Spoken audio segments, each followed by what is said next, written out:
اور ان کے بیٹے تھے محمد، اور ان کے بیٹے تھے جعفر. ٹھیک ہے، تو یہ جعفر بن محمد حضرت حسین رضی اللہ عنہ کی گریٹ گرینڈ سن تھے. ٹھیک ہے، تو یہ جابر رضی اللہ عنہ کے پاس گئے اور ان سے بولے کہ مجھے نبی صلی اللہ علیہ وسلم کے حج کے بارے میں بتائیں. تو جابر رضی اللہ عنہ کہنے لگے کہ اللہ کے رسول صلی اللہ علیہ وسلم مدینہ میں 9 سال رہے اور اس وقت تک انہوں نے حج نہیں کیا تھا. یعنی 9 سال سے نبی صلی اللہ علیہ وسلم حج نہیں کیے تھے. پھر ہجرہ کے 10ویں سال میں نبی صلی اللہ علیہ وسلم یہ اعلان کیے کہ وہ حج کے لیے جائیں گے.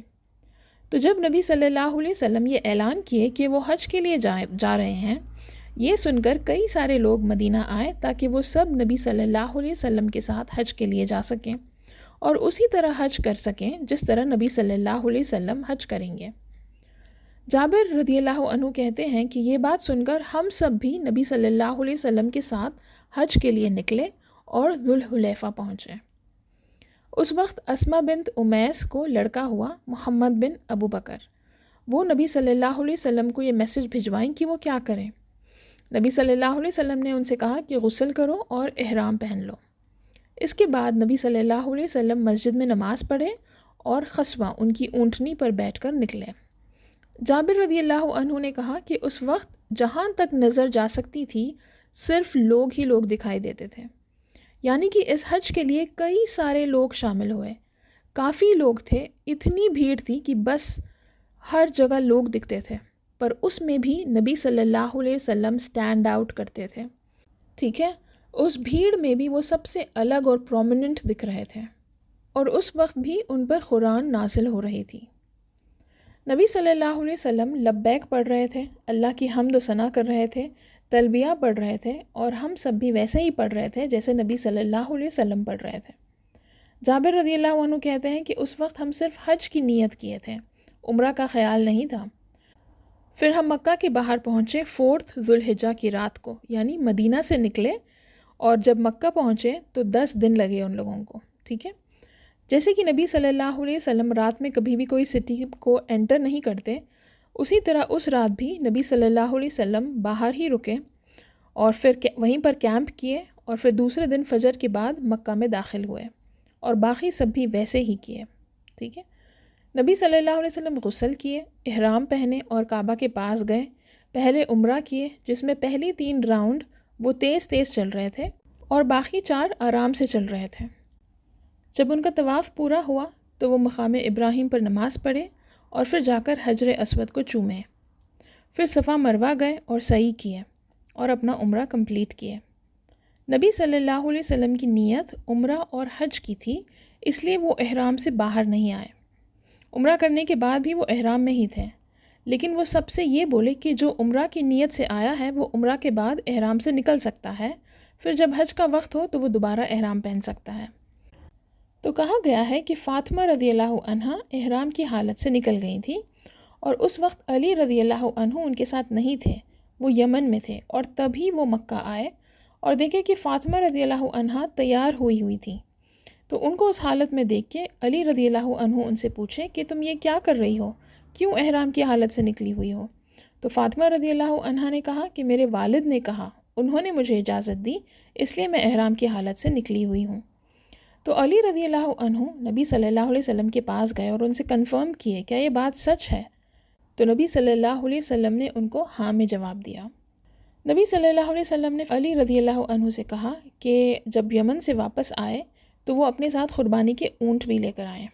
تو کہا گیا ہے کہ علی رضی اللہ عنہ اپنے ساتھ اونٹ لے کر آئے تھے، اور جتنے اونٹ وہ اپنے ساتھ یمن سے لے کر آئے تھے اور جتنے اونٹ نبی صلی اللہ علیہ وسلم اپنے ساتھ مدینہ سے لے کر آئے تھے، وہ سارے اونٹ ملا کر 100 اونٹ ہو گئے تھے جو نبی صلی اللہ علیہ وسلم کی طرف سے ذبح کرنے تھے. اور کہا گیا ہے کہ حج کے دن نبی صلی اللہ علیہ وسلم نے ان میں سے 63 اونٹوں کو اپنے ہاتھوں سے ذبح کیا. سبحان اللہ، اور 63 اونٹ اپنے ہاتھوں سے ذبح کرنا کوئی آسان کام نہیں ہے، رائٹ؟ خیر، پھر نبی صلی اللہ علیہ وسلم نے علی رضی اللہ عنہ سے پوچھا کہ تم کس نیت سے احرام باندھے ہو؟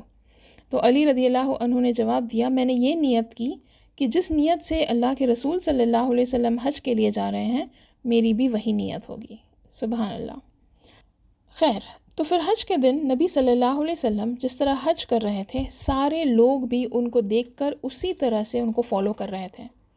نبی صلی اللہ علیہ وسلم سب سے یہی بول رہے تھے کہ میں جیسا کر رہا ہوں مجھے دیکھو اور ویسا ہی کرو، کیونکہ اس سے پہلے دیکھیے حج کے جو طریقے تھے وہ بہت الگ تھے۔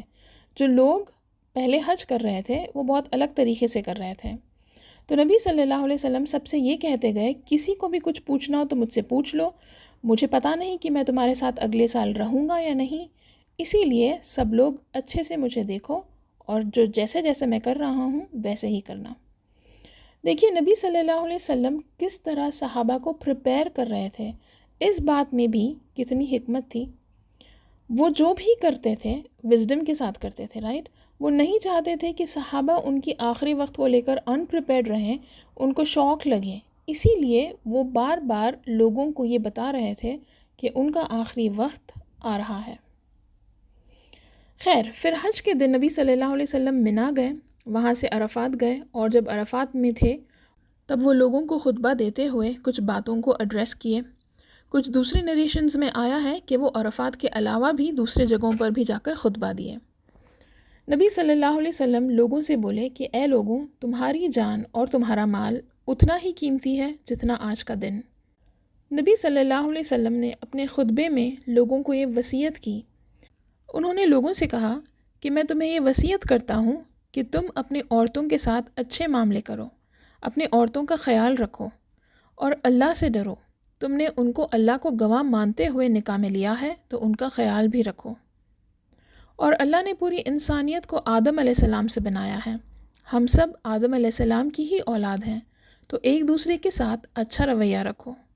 اللہ کی نظر میں سب ایک جیسے ہیں، سب برابر ہیں، کوئی گورا رنگ کا انسان کوئی کالے رنگ کے انسان سے بڑا نہیں ہے، کوئی عرب کوئی غیر عرب کے اوپر نہیں ہے، کوئی کسی پر سپیریئر نہیں ہے۔ جو کچھ جاہلیہ کے وقت ہو چکا وہ ہو چکا، اب کوئی جہالت والا کام نہیں ہوگا۔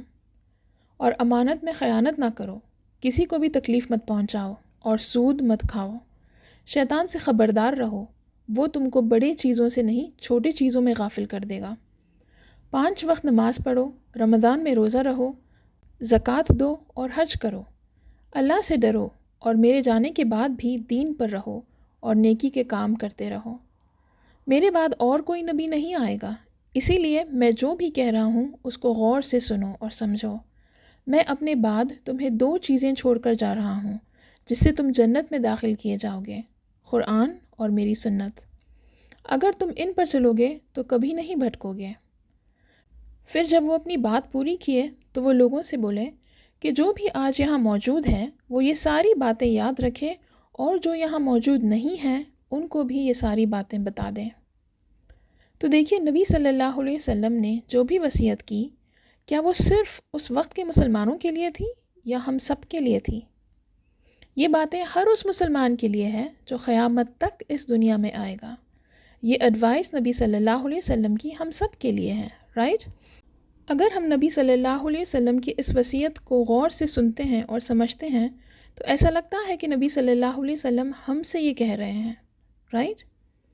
اور اسی لیے نبی صلی اللہ علیہ وسلم نے وہاں موجود لوگوں سے اس وقت کیا کہا تھا کہ تم بھی ان باتوں کو سننا اور ان تک بھی پہنچانا جو وہاں اس وقت موجود نہیں تھے۔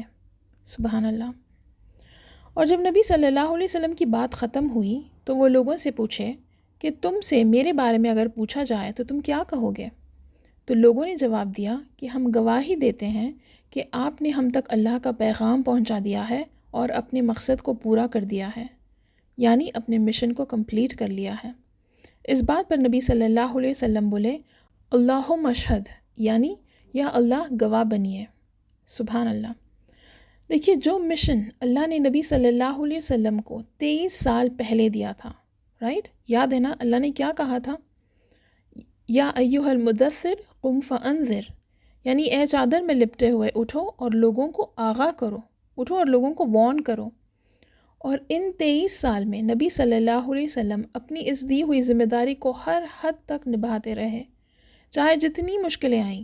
مکہ کے مشرکون کا ظلم سہے، ان کا ٹارچر چپ چاپ برداشت کیے، کبھی بھی ریٹیلیٹ نہیں کیے، رائٹ؟ کبھی پلٹ کر ان سے لڑے نہیں اس وقت، چاہے پھر ان کو بوائیکاٹ کر دیا ہو، چاہے پھر ان کو مکہ سے نکال دیا گیا ہو. اور جب اللہ سے حکم آیا تب وہ مشرکون کے ساتھ جنگ کیے، اور ایک نہیں کئی جنگ کیے، رائٹ، اپنوں کو کھو دیے.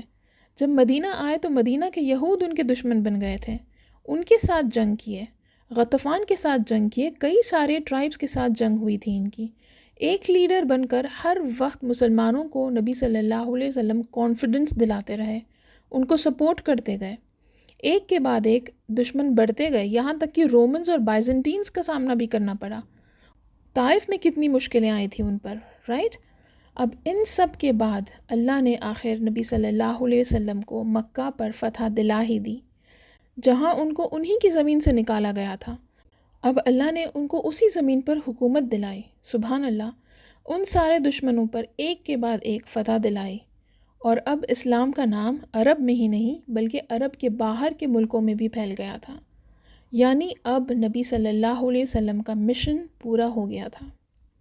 اور جب نبی صلی اللہ علیہ وسلم نے اپنے خطبے کو کمپلیٹ کیا تو اللہ نے سورہ مائدہ کی آیت نمبر 3 کو نازل کیے، اور اس میں اللہ کہتے ہیں الیوم اکملت لکم دینکم واتممت علیکم نعمتی ورضیت لکم الاسلام دینا.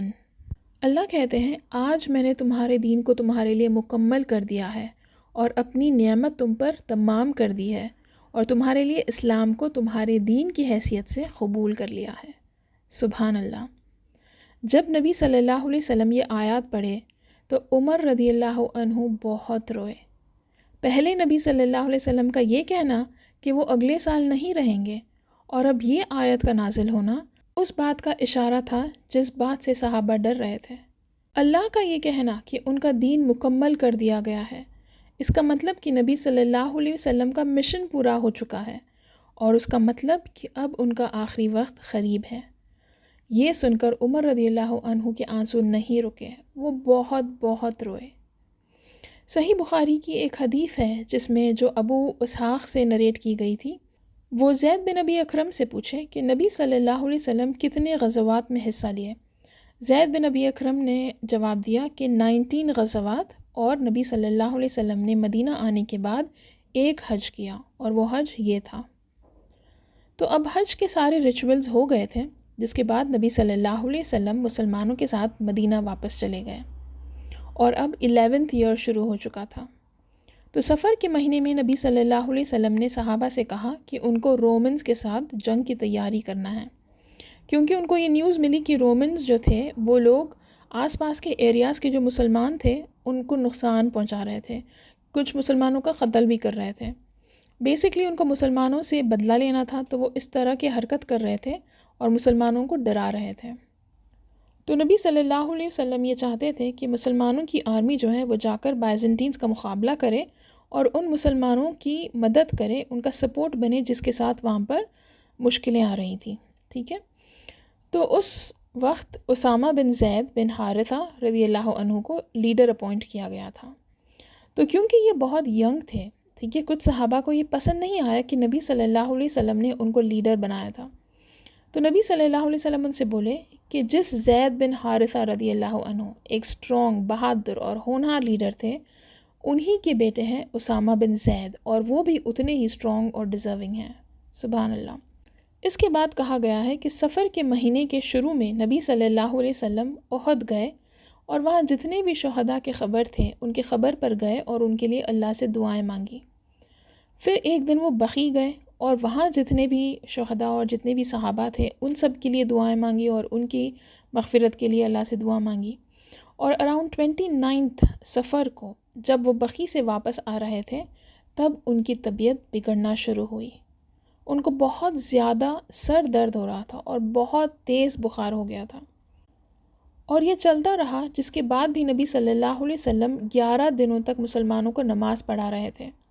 ان کی حالت ٹھیک نہیں تھی، اس کے باوجود بھی وہ نماز پڑھانا نہیں چھوڑے. کہا گیا ہے کہ ٹوٹل 13 یا 14 ڈیز تک وہ بیمار تھے. تو دیکھیے، کیونکہ نبی صلی اللہ علیہ وسلم اپنے جو ازواج تھے، ان کی جو بیویاں تھیں، ان کے پاس ٹرن وائز رہتے تھے. اب جیسے جیسے ان کی طبیعت اور بگڑتی گئی، وہ عائشہ رضی اللہ عنہا کے پاس رہنے کے لیے ریکویسٹ کیے. ٹھیک ہے. جبکہ وہ چاہتے تو بس کہہ دیتے، لیکن وہ سمجھتے تھے کہ ان کو سب کا حق ادا کرنا ہے، اور سب کے ساتھ عدل سے رہنا ہے۔ پر کیونکہ وہ عائشہ رضی اللہ عنہا سے سب سے زیادہ محبت کرتے تھے، وہ اپنے دوسرے ازواج سے پوچھ کر ان سے ریکویسٹ کیے کہ ان کو عائشہ رضی اللہ عنہا کے حجرے میں شفٹ کروا دیں، اور ایسا ہی ہوا۔ نبی صلی اللہ علیہ وسلم کو عائشہ رضی اللہ عنہا کے حجرے میں شفٹ کر دیا گیا، اور اس طرح ان کی زندگی کا آخری ہفتہ وہ عائشہ رضی اللہ عنہا کے پاس رہے۔ اور اس دوران کہا گیا ہے کہ عائشہ رضی اللہ عنہا نبی صلی اللہ علیہ وسلم پر المعوذتین پڑھ رہی تھیں، یعنی سورہ فلق اور سورہ ناس، ٹھیک ہے، اور دوسرے کئی دعائیں پڑھ کر نبی صلی اللہ علیہ وسلم پر پھونک رہی تھیں۔ بیسکلی وہ پڑھ کر اپنے ہاتھوں پر پھونک رہی تھیں اور پھر نبی صلی اللہ علیہ وسلم کے جسم پر وہ ان کی ہاتھیں پھیر رہی تھیں۔ نبی صلی اللہ علیہ وسلم کے انتقال سے 5 دن پہلے ان کا بخار بہت زیادہ بڑھ چکا تھا، اتنا زیادہ کہ وہ بے ہوش ہو کر گر گئے اور ان کو چوٹ بھی لگی، جس کے بعد وہ بولے کہ مجھ پر 7 قراب پانی کے ڈالو، یعنی 7 جگ پانی کے ڈالو۔ تو ان کو ایک کنٹینر میں بٹھایا گیا اور ان پر پانی ڈالا گیا۔ جب وہ بہتر محسوس کیے، وہ مسجد گئے اور وہاں لوگوں سے بولے کہ اللہ کی لعنت ہو یہود اور نصرانیوں پر، جو انبیاء کے قبروں کو عبادت کی جگہ بنا لیتے ہیں۔ سوچئے اس وقت نبی صلی اللہ علیہ وسلم نے یہ بات کی۔ اس وقت نبی صلی اللہ علیہ وسلم نے ایسی بات کیوں کی ہوگی؟ اسکالرز کہتے ہیں کہ ان کو یہ ڈر تھا کہ کہیں ان کی امت ان کے بعد ان کو لے کر ایسا کوئی کام نہ کریں، اسی لیے نبی صلی اللہ علیہ وسلم لوگوں کو وارن کر رہے تھے۔ پھر وہ سب سے بولے کہ میں نے جس کے ساتھ جو بھی غلط کیا ہو تو آج مجھ سے حساب برابر کر لینا۔ اگر میں نے کسی کو تکلیف دی ہو یا کسی کی بے عزتی کی ہو تو میں اپنے آپ کو تم لوگوں کے حوالے کرتا ہوں، مجھ سے اپنا حساب برابر کر لو۔ سبحان اللہ۔ پھر وہ ظہر کی نماز پڑھے اور وہیں بیٹھ گئے۔ اتنے میں ایک آدمی آ کر نبی صلی اللہ علیہ وسلم سے کہتا ہے کہ آپ کو مجھے 3 درہم دینے ہیں۔ تو نبی صلی اللہ علیہ وسلم نے کہا، او فضل، ان کو ان کے پیسے دے دو، اور پھر وہ لوگوں کو ایڈوائز کرنے لگے۔ تھرسڈے کے دن یعنی انتقال سے 4 دن پہلے نبی صلی اللہ علیہ وسلم نے لوگوں سے کہا کہ میرے پاس آؤ، میں تمہیں کچھ لکھ کر بتانا چاہتا ہوں جس سے تم کبھی گمراہی میں نہیں پڑو گے۔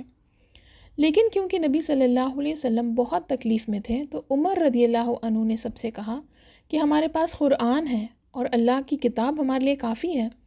لیکن کچھ لوگوں نے کہا کہ ان کو وہ چاہیے جو نبی صلی اللہ علیہ وسلم لکھ کر بتانا چاہتے تھے، جس کی وجہ سے ان لوگوں کے بیچ اختلاف ہوا، یعنی ڈفرینسز ہوئے، اور یہ دیکھ کر نبی صلی اللہ علیہ وسلم ناراض ہوئے اور بولے کہ ان سب کو کہ تم لوگ جاؤ اور مجھے اکیلا چھوڑ دو۔ کہا گیا ہے کہ اس دن نبی صلی اللہ علیہ وسلم نے 3 باتیں کہی۔ پہلی یہ کہ یہود، نصرانی اور مشرکون کو عرب سے نکالا جائے۔ دوسرا یہ کہ جو بھی ڈیلیگیٹس آئیں گے، جو بھی لوگ آئیں گے اسلام جاننے کے لیے، اسلام کی جانکاری حاصل کرنے کے لیے، ان کی عزت کرنا، ان لوگوں کو عزت سے ہینڈل کرنا۔ اور تیسری بات جو نریٹر تھے وہ بھول گئے، اور کہا گیا ہے کہ شاید یہ بات تھی کہ اللہ کی کتاب اور رسول اللہ صلی اللہ علیہ وسلم کی سنت پر چلنا ہے، ٹھیک ہے۔ اب طبیعت بگڑنے کے باوجود بھی نبی صلی اللہ علیہ وسلم نماز پڑھاتے گئے۔ کہا گیا ہے کہ انتقال سے 4 دن پہلے شام سے نبی صلی اللہ علیہ وسلم کی حالت اتنی بگڑی کہ اب وہ بستر سے نماز کے لیے بھی اٹھ نہیں سکے۔ وہ عائشہ رضی اللہ عنہا سے پوچھے کہ کیا لوگوں نے نماز پڑھا ہے؟ عائشہ رضی اللہ عنہا نے جواب دیا، نہیں۔ وہ ان سے ایک کنٹینر میں پانی منگوائے تاکہ وہ وضو کر سکیں۔ وضو کر کے وہ اٹھنے کی کوشش کیے لیکن وہ پھر بے ہوش ہو گئے۔ پھر جب ہوش آیا تو پھر پوچھے کہ کیا لوگوں نے نماز پڑھا ہے؟ عائشہ رضی اللہ عنہا نے جواب دیا، نہیں، وہ آپ کے انتظار میں ہیں۔ وہ دوبارہ وضو کے لیے اٹھے لیکن جیسے ہی وہ کھڑے ہونے کی کوشش کیے پھر بے ہوش ہو گئے۔ پھر وہ یہ میسج بھجوائے کہ ابو بکر رضی اللہ عنہ سے کہنا کہ وہ لوگوں کو نماز پڑھائے۔ جب نبی صلی اللہ علیہ وسلم نے یہ میسج بھجوایا تو عائشہ رضی اللہ عنہا اس بات سے نبی صلی اللہ علیہ وسلم کو منع کر رہی تھی۔ وہ نہیں چاہتی تھی کہ ابو بکر رضی اللہ عنہ نماز پڑھائیں۔ کیوں؟ کیونکہ ابو بکر رضی اللہ عنہ بہت ہی سینسٹیو دل کے تھے، اور وہ جب بھی قرآن پڑھتے تو وہ بہت زیادہ روتے۔ یاد ہے نا، جب وہ مکہ میں بھی قرآن پڑھتے تھے تو وہ بہت روتے تھے اور لوگ جمع ہو کر ان کو دیکھتے تھے۔ تو عائشہ رضی اللہ عنہا نے یہ سوچا کہ اگر ابو بکر رضی اللہ عنہ نماز پڑھائیں گے اور وہ اتنا زیادہ روئیں گے تو شاید لوگ پسند نہ کریں، اسی لیے انہوں نے نبی صلی اللہ علیہ وسلم سے منع کیا۔ لیکن نبی صلی اللہ علیہ وسلم نے ان کی بات نہیں سنی اور وہ پھر بھی میسج بھجوائے۔ تو کہا گیا ہے کہ 17 نماز ابو بکر رضی اللہ عنہ نے نبی صلی اللہ علیہ وسلم کے رہتے ہوئے پڑھائے، اور اس کا مطلب صاف صاف سمجھ آتا ہے کہ نبی صلی اللہ علیہ وسلم اپنے بعد ابو بکر رضی اللہ عنہ کو یہ رسپانسبلٹی دینا چاہتے تھے، رائٹ؟ خیر، انتقال سے 1 یا 2 دن پہلے نبی صلی اللہ علیہ وسلم کو لگا کہ وہ شاید اب اٹھ سکیں گے، تو وہ علی رضی اللہ عنہ اور عباس رضی اللہ عنہ کا سہارا لے کر نماز کے لیے مسجد گئے، اور مسجد اور عائشہ رضی اللہ عنہا کے حجرے کے بیچ بس کچھ قدموں کی ہی دوری تھی۔ ظہر کا وقت تھا اور ابو بکر رضی اللہ عنہ نماز پڑھانے کے لیے تیار تھے۔ جب انہوں نے نبی صلی اللہ علیہ وسلم کو دیکھا تو وہ رک گئے۔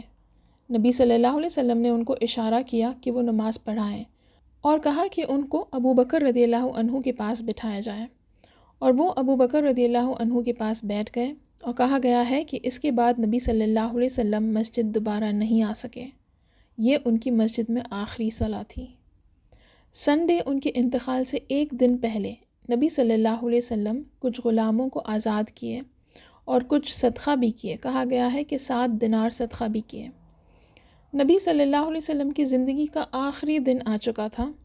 انس ابن مالک رضی اللہ عنہ سے نریٹ کیا گیا ہے کہ جب منڈے فجر کا وقت تھا اور ابو بکر رضی اللہ عنہ مسلمانوں کو نماز پڑھانے کھڑے ہوئے، تو نبی صلی اللہ علیہ وسلم عائشہ رضی اللہ عنہ کے کمرے سے پردہ اٹھائے اور سب کی طرف دیکھے اور خوش ہو گئے۔ نبی صلی اللہ علیہ وسلم نے ان سب سے نماز کنٹینیو کرنے کو کہا اور واپس اپنے حجرے میں آ گئے، اور پھر اگلی نماز تک نبی صلی اللہ علیہ وسلم نہیں رہے۔ اس دن نبی صلی اللہ علیہ وسلم نے فاطمہ رضی اللہ عنہا کو بلایا اور ان کو اپنے پاس بلا کر ان کے کان میں کچھ بولے، جس سے فاطمہ رضی اللہ عنہا رونے لگی۔ پھر وہ کچھ اور بولے جس کی وجہ سے وہ ہنسنے لگی۔ تو عائشہ رضی اللہ عنہا نے نبی صلی اللہ علیہ وسلم کے انتقال کے بعد فاطمہ رضی اللہ عنہا سے پوچھا کہ وہ کیا بات تھی جس کی وجہ سے تم پہلے رو پڑی اور پھر بعد میں ہنسی؟ تو فاطمہ رضی اللہ عنہا نے کہا کہ پہلے نبی صلی اللہ علیہ وسلم نے ان سے کہا کہ اس بیماری سے وہ ٹھیک نہیں ہوں گے، یعنی اللہ کی طرف ان کو لوٹنا ہے، ان کا وقت آ چکا تھا، اس لیے فاطمہ رضی اللہ عنہا رو پڑی۔ پھر جب نبی صلی اللہ علیہ وسلم نے ان سے کہا کہ نبی صلی اللہ علیہ وسلم کے سارے گھر والوں میں سے سب سے پہلے فاطمہ رضی اللہ عنہا ان کو جوائن کریں گی، یعنی کہ نبی صلی اللہ علیہ وسلم کے بعد فاطمہ رضی اللہ عنہا کی اس دنیا سے رخصتی ہوگی، جس بات پہ وہ خوشی سے ہنس پڑی، سبحان اللہ۔ پھر نبی صلی اللہ علیہ وسلم نے فاطمہ رضی اللہ عنہا کو یہ خوشخبری دی کہ وہ آخرت میں دنیا کی ساری عورتوں کی لیڈر ہوں گی، یعنی ان سے کہا گیا ہے کہ ان کا درجہ ساری عورتوں میں سب سے بلند ہوگا، یعنی کہ حضرت فاطمہ رضی اللہ عنہا جنت میں ہم سب کی لیڈر ہوں گی، سبحان اللہ، اور اللہ ہم سب کو جنت نصیب کرے، آمین۔ فاطمہ رضی اللہ عنہا نبی صلی اللہ علیہ وسلم کی تکلیف کو دیکھ کر بہت رو رہی تھیں، اور ان کو دیکھ کر نبی صلی اللہ علیہ وسلم نے ان سے کہا کہ فکر مت کرو، جب تک دن ختم ہوگا میری تکلیف بھی ختم ہو چکی ہوگی، سبحان اللہ۔ اس کے بعد نبی صلی اللہ علیہ وسلم حضرت حسین اور حضرت حسن رضی اللہ عنہما کو بلائے اور ان کو چومے اور بولے کہ ان کا خیال رکھنا۔ پھر وہ اپنے ازواج کو بلائے، ان کی ساری بیویاں جو موجود تھیں ان سب سے بولے کہ ہمیشہ اللہ کو یاد کرتے رہنا۔ پھر نبی صلی اللہ علیہ وسلم کی تکلیف اتنی بڑھتی گئی کہ ان کو خیبر میں جو کھانے میں زہر ملایا گیا تھا، رائٹ، جس کا وہ بس ایک نوالا لیے تھے، ان کو وہ یاد آ گیا۔ انہوں نے عائشہ رضی اللہ عنہا سے کہا مجھے ایسا لگتا ہے کہ اس زہر کا اثر ابھی بھی ہے، مجھے ایسا لگ رہا ہے کہ میری موت بہت قریب ہے، یعنی کہ ان کو بہت زیادہ تکلیف ہو رہی تھی اور ان کو اس تکلیف میں وہ زہر والا نوالا یاد آ گیا تھا، سبحان اللہ۔ دیکھیے اللہ کے رسول صلی اللہ علیہ وسلم جس کو اللہ سب سے زیادہ محبت کرتے ہیں، بے انتہا محبت کرتے ہیں، اس کے باوجود بھی ان کا بھی آخری وقت بہت تکلیف سے گزرا، رائٹ۔ وہ اپنی آخری وقت بھی بار بار لوگوں سے یہی کہہ رہے تھے کہ صلاح کبھی مت چھوڑنا، نماز کو کبھی نہ چھوڑنا۔ جب ان کی آخری سانس چل رہی تھی اور بہت زیادہ تکلیف ہو رہی تھی، عائشہ رضی اللہ عنہا نے ان کو اپنے قریب لیا اور ان کو اپنے سینے سے لگا لیا۔ عائشہ رضی اللہ عنہا کی حدیث ہے جس میں وہ کہتی ہیں کہ اللہ مجھ پر اتنے مہربان ہیں، اللہ نے مجھ پہ اتنا کرم کیا ہے کہ اللہ کے رسول صلی اللہ علیہ وسلم اپنی آخری سانس میرے گلے پر لیے، یعنی جب عائشہ رضی اللہ عنہ نبی صلی اللہ علیہ وسلم کو اپنے قریب کر لیے تھے تب ان کی سانس چل رہی تھی، اور عائشہ رضی اللہ عنہ کہتی ہیں کہ اللہ نے اس وقت بھی ان کے تھوک کو نبی صلی اللہ علیہ وسلم کے تھوک سے ملوائے۔ کیسے؟ کہا گیا ہے کہ اس وقت ابو بکر رضی اللہ عنہ کے بیٹے عبد الرحمن وہیں ایک سواک کے ساتھ موجود تھے، ٹھیک ہے، سواک جسے دانت صاف کیا جاتا ہے، رائٹ؟ تو عائشہ رضی اللہ عنہا نے کہا کہ انہوں نے دیکھا کہ نبی صلی اللہ علیہ وسلم کی نظر اس سواک پر تھی۔ ان کو لگا کہ نبی صلی اللہ علیہ وسلم کو وہ چاہیے تھا، وہ سواک کرنا چاہتے تھے۔ تو عائشہ رضی اللہ عنہا نے نبی صلی اللہ علیہ وسلم سے پوچھا کہ کیا وہ سواک کرنا چاہتے ہیں؟ تو نبی صلی اللہ علیہ وسلم نے ہاں میں جواب دیا۔ تو عائشہ رضی اللہ عنہ عبد الرحمن رضی اللہ عنہ سے اس سواک کو لیے اور اپنے دانتوں سے اس کو چبا کر سافٹ کیے، پھر وہ اس سواک کو نبی صلی اللہ علیہ وسلم کو دیے، جس سے نبی صلی اللہ علیہ وسلم اپنے دانت صاف کیے۔